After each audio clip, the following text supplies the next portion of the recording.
다들 러시아와 우크라이나 전쟁은 별표 끝이 뻔하다 별표고 생각했습니다. 압도적인 덩치를 앞세운 러시아가 우크라이나를 그냥 찍어 누르고 끝낼 줄 알았죠. 솔직히 저를 포함해서 대부분의 전문가들이 그렇게 예측했습니다. 하지만 국제 정세와 전쟁이라는 게 참 묘합니다. 인간의 오만한 짐작을 비웃듯 흘러가니까요. 최근 누구도 상상 못한 역대급 반전이 터졌습니다. 우크라이나가 완전히 무릎 꿇을 줄 알았는데 갑자기 러시아 본토 한복판이 쩍쩍 갈라지기 시작한 겁니다. 자, 별표 이게 얼마나 황당한 상황이냐면요. 별표 세계에서 두세 번째로 석유를 많이 캐내는 막강한 산유국 러시아에 정작 진짜 쓸 수 있는 휘발유랑 디젤이 바닥나 버렸습니다. 에너지로 전 세계를 쥐락락하던 나라에 정작 자국민들이 쓸 기름이 없. 이거 완전 코미디죠. 결국 이 황당한 역설 때문에 푸틴의 권력 기반이 뿌리째 흔들리고 있습니다. 이번 사건은 단순한 해프닝이 아닙니다. 앞으로 전쟁의 판도 전체를 완전히 뒤집어 놓을 수 있는 엄청난 파괴력을 지니고 있어요.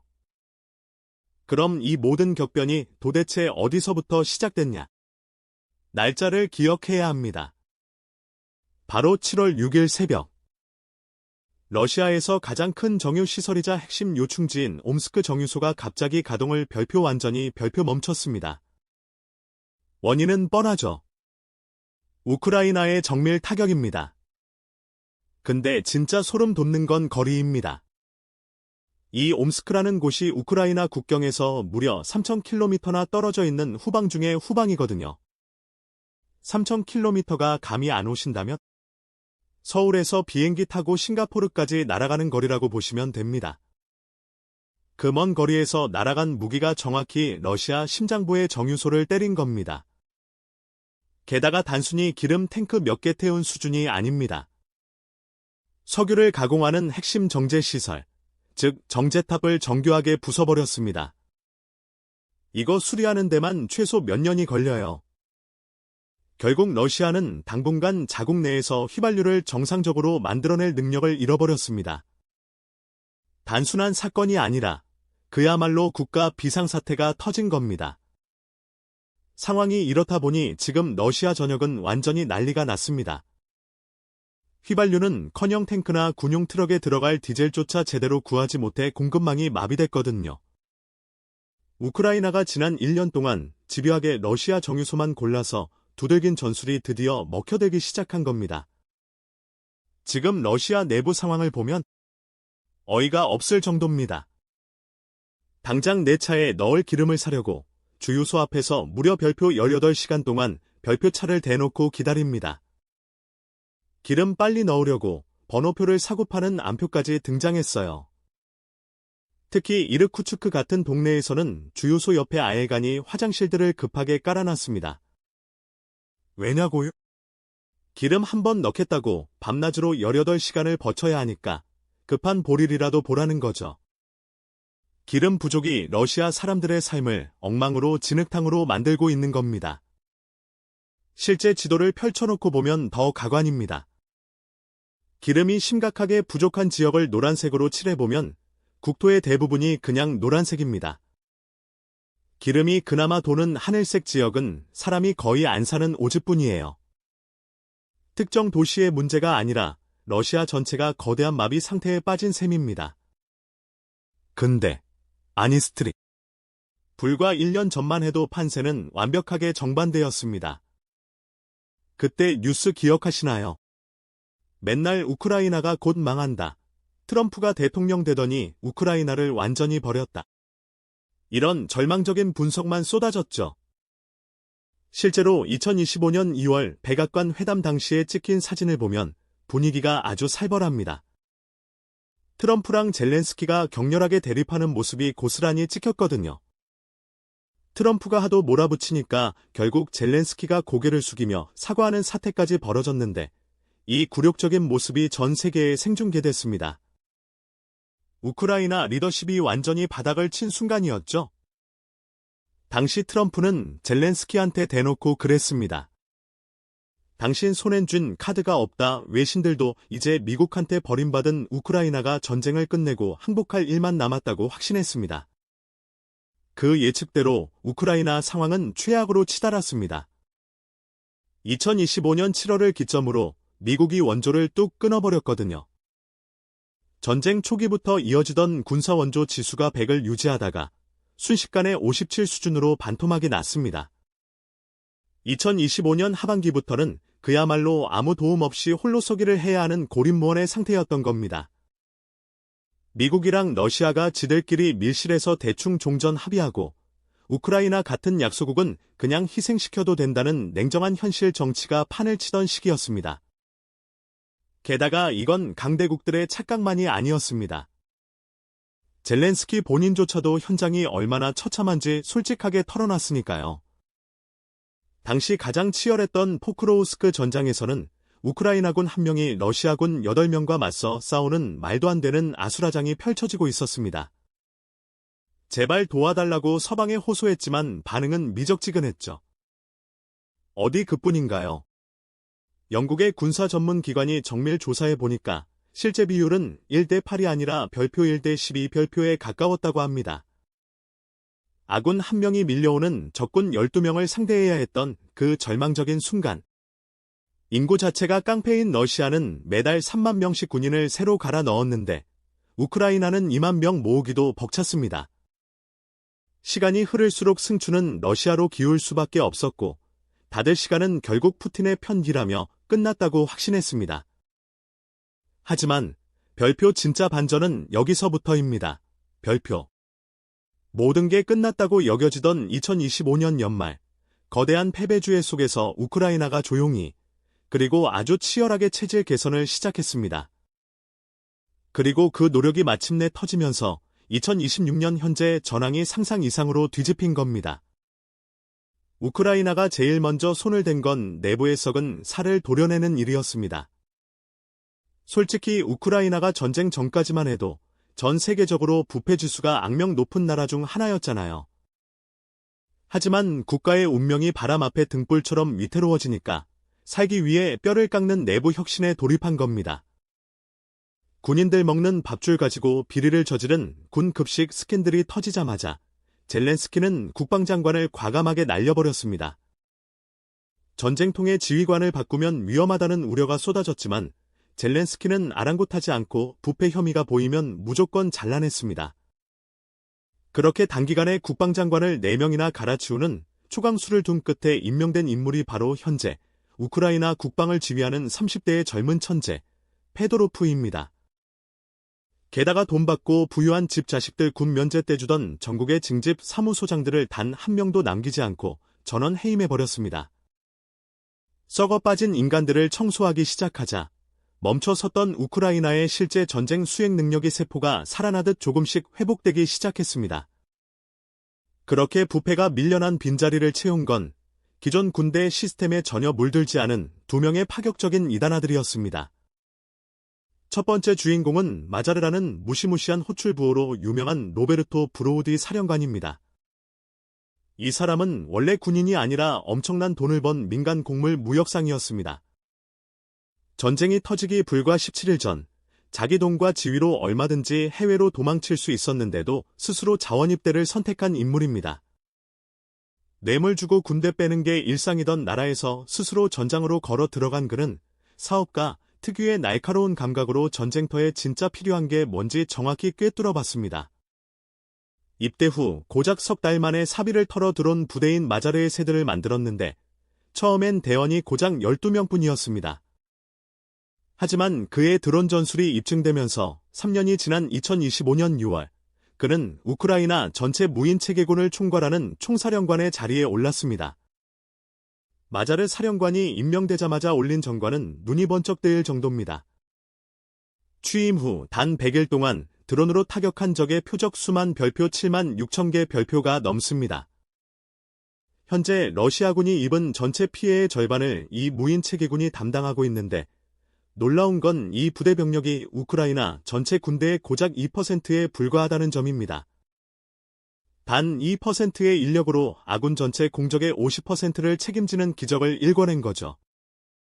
게다가 미국 감시망을 피해 몰래 석유를 팔아 전쟁 자금을 대던 러시아의 검은 유조선단, 일명 섀도우 플릿을 단 72시간 만에 집중 타격해서 푸틴의 숨은 돈줄을 잠가버린 것도 그의 작품입니다. 안전한 후방이라는 개념 자체를 지워버리겠다는 그의 장담처럼 실제 외신이 촬영한 그의 사령부 벽면은 실시간 드론, 영상 모니터로 가득 차 있습니다. 병력이 부족하니까 인간 대신 기계를 날려 적을 소멸시키겠다는 정교한 기술 전쟁으로 판을 바꾼 겁니다. 그가 이토록 짧은 시간에 군사적 성공을 거둔 비결은 전쟁을 전형적인 스타트업 사업 방식으로 접근했기 때문입니다.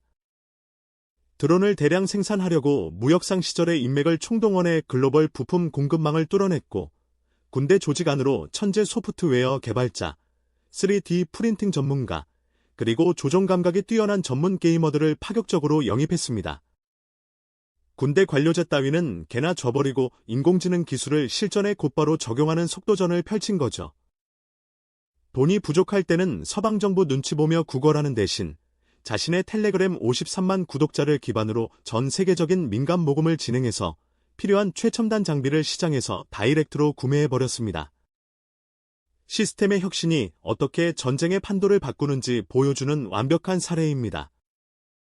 여기에 또 다른 날개를 달아준 인물이 바로 35세의 국방부 장관으로 전격 발탁된 페도로프입니다. 이 사람 역시 디지털 마케팅 기업을 창업해 성공시켰던 젊은 창업가 출신입니다. 그는 전쟁 전 우크라이나 국민의 절반 이상이 쓰는 행정 앱 시스템을 성공적으로 구축해낸 인재인데 낙후된 아날로그 행정에 머물러 있는 어설픈 서유럽 국가들보다 우크라이나의 디지털 행정이 훨씬 앞서게 만든 장본인입니다. 전쟁 초기 자기 고향이 러시아군에게 점령당하자 완벽한 독종 애국자로 각성한 그는 공식 외교 채널을 통하면 몇 달이 걸릴 일을 트위터 단 한 줄로 해결해버리는 뉴에이지 외교를 선보였습니다. 일론 머스크를 향해 당신이 화성에 갈 궁리를 하는 동안 지구의 민주주의가 부서지고 있다며 저격 트윗을 날렸고 이에 반응한 머스크가 스타링크 위성 인터넷을 우크라이나 전역에 무상 개방하게 만들었습니다. 이 스타링크 덕분에 우크라이나는 통신망이 박살난 와중에도 완벽한 정보 우위를 점하며 장기 항전의 발판을 마련할 수 있었습니다. 그뿐만이 아닙니다.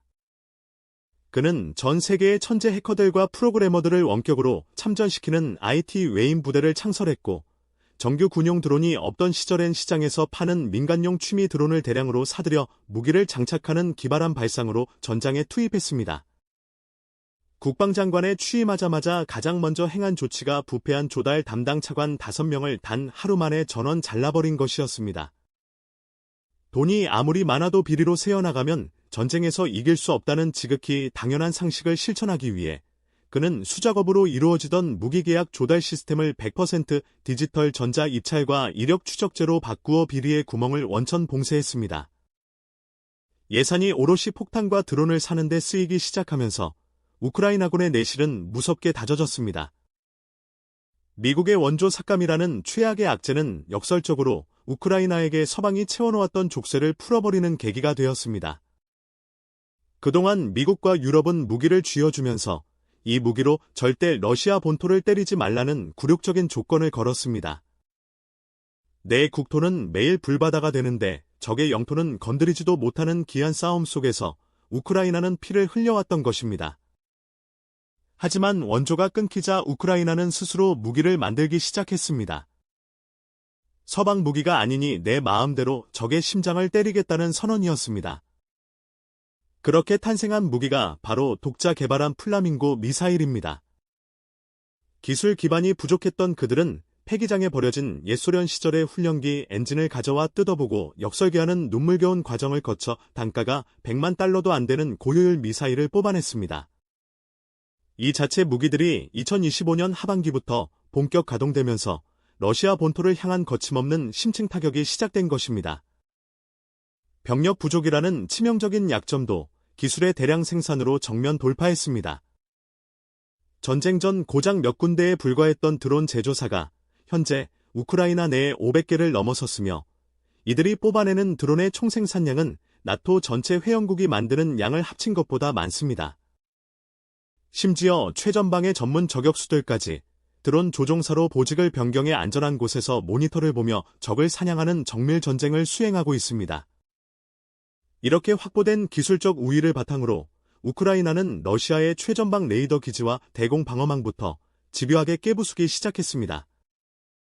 방어벽에 구멍이 뚫리자 러시아 국경 안쪽으로 들어가는 타격 횟수는 기하급수적으로 폭증했습니다.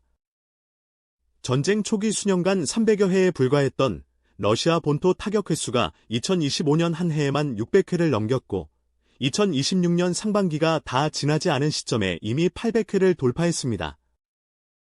날마다 날아드는 폭탄의 모스크바를 비롯한 러시아 대도시 주민들이 진짜 전쟁의 공포를 피부로 느끼기 시작한 것입니다. 무엇보다 결정타는 러시아의 숨통인 정유시설들만 골라서 때리는 정유 캠페인이었습니다. 러시아 전역의 핵심 정유소 38개 중 이미 상당수가 처참하게 파괴되었고 복구에만 최소 3년에서 5년 이상 걸리는 핵심 정제탑들이 고철더미로 변했습니다. 그리고 올해 7월 마지막 보루였던 최후방의 옴스크 정유소까지 완벽하게 불타버리면서 러시아의 석유 공급망은 완전히 붕괴되었습니다. 군대를 움직이고 탱크를 굴릴 기름이 정제되지 않으니 최전선 러시아군의 진격은 2025년 말부터 뚝 끊겨 멈춰서 버렸습니다. 발이 묶인 러시아군을 상대로 우크라이나는 대대적인 반격에 나섰고 2026년 들어 벌써 서울 면적의 절반에 달하는 영토를 성공적으로 탈환해냈습니다. 반면 지난해 서울의 2.7배에 달하는 땅을 집어삼키며 기세를 올리던 러시아군의 진격 면적은 올해 들어 보잘것없는 수준으로 쪼그라들었습니다. 미국의 전쟁연구소 역시 2023년 개전 이후 최초로 우크라이나가 빼앗긴 땅보다 찾아온 땅이 더 많아지는 역사적인 역전 현상이 2026년에 일어났다고 공식 발표했습니다. 이 과정에서 과거 러시아의 가장 큰 자랑이었던 광활한 영토는 오히려 거대한 재앙이자 치명적인 약점으로 둔갑했습니다.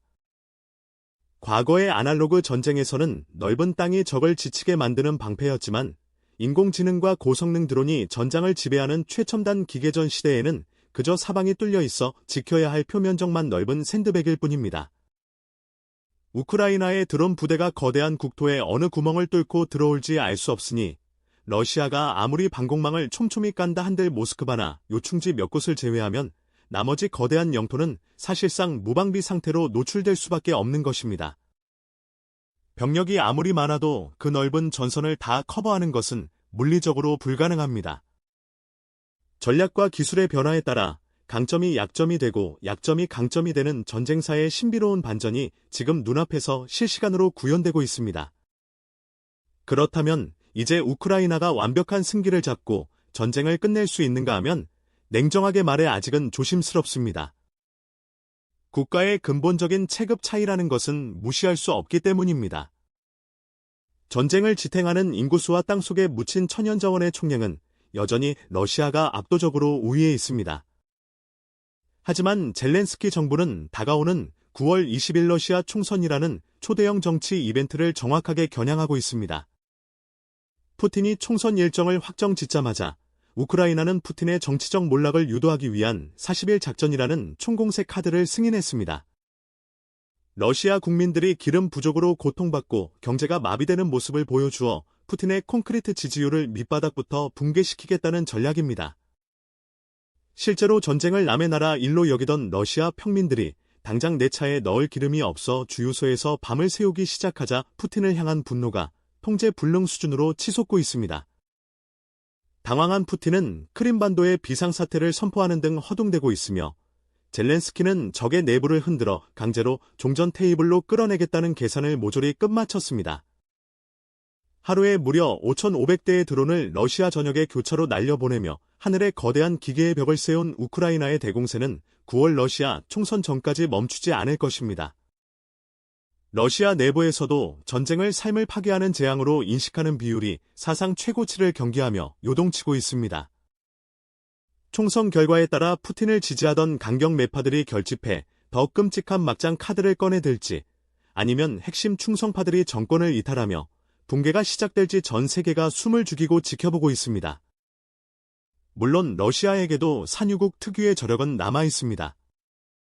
최근 중동 정세 불안으로 국제 유가가 폭등하면서 러시아의 주력 유종인 우랄류 가격이 배럴당 100달러를 넘나들었고, 이 덕분에 크렘린궁의 금고에 막대한 외화가 일시적으로 수혈되며 버틸 체력을 벌기도 했습니다. 결국 이 전쟁은 인간의 섣부른 예측이 얼마나 무의미한지 보여주는 거대한 교과서와 같습니다. 카드가 없다며 강대국들에게 무시당하고 버림받았던 우크라이나는 극도의 위기 속에서 스스로 뼈를 깎는 혁신을 이뤄내며 전쟁의 시간표를 자신들의 손으로 쥐고 흔들기 시작했습니다. 체급의 한계는 명확하지만 부패를 청산하고 기술로 무장한 약소국이 독재 권력의 거대한 심장에 회복 불가능한 타격을 입힐 수 있다는 사실을 증명해낸 것입니다. 궁지에 몰린 푸틴이 과연 전술핵을 비롯한 대량살 상무기라는 파멸적인 선택을 할지, 아니면 자국 권력이 흔들리는 것을 막기 위해 굴욕적인 타협을 선언할지는 아직 알 수 없습니다. 여기에 미국의 트럼프나 유럽의 맹주들이 이 급변하는 시나리오 속에서 어떤 주사위를 던질지도 핵심 변수입니다. 끝날 때까지는 절대로 끝난 것이 아니라는 오래된 격언처럼 우크라이나 전장의 불꽃은 이제 강대국들의 이해관계를 넘어 완전히 새로운 국면으로 타오르고 있습니다.